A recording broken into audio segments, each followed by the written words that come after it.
I'm the scientist that first brought public awareness to the problem of plastic pollution, and that was in 1972. Every time I towed my net on the surface of the ocean, I got plastic. So this really surprised me because we were so far from land. And I began to catalog the weight of the plastic and the number of particles. And at that time, it was about 3,500 particles of plastic per square kilometer. There were different types of plastic, little jagged pieces, maybe 5-6 millimeters in diameter.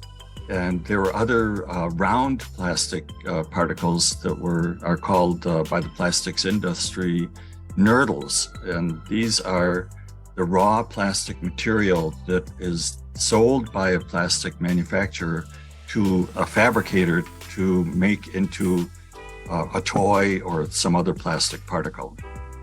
I was really surprised at the amount of plastic out there and the fact that we were so far from land. I knew that plastic hadn't been made in large amounts until about the end of World War II. It was surprising. I felt that it definitely should be documented, and I felt that this was the beginning of the understanding of the extent of plastic pollution on the world's oceans.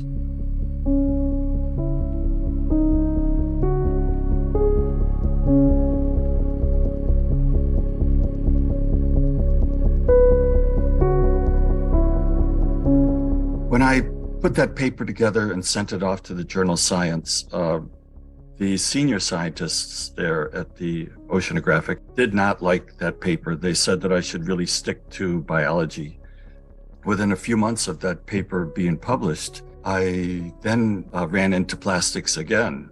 I saw what I thought was a little fish egg under the microscope, so I squeezed it with some forceps and it just popped right out. And I said, well, that's not a fish egg, that's a little sphere of plastic.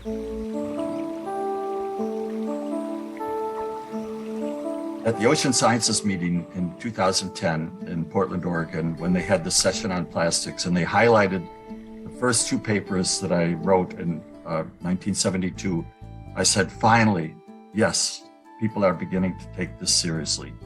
And there has been, again, about an exponential increase in the number of papers on plastic pollution. And today we see plastic particles in the Arctic sea ice, at the top of Mount Everest, in the Alps. Everywhere that a scientist looks, there is plastic.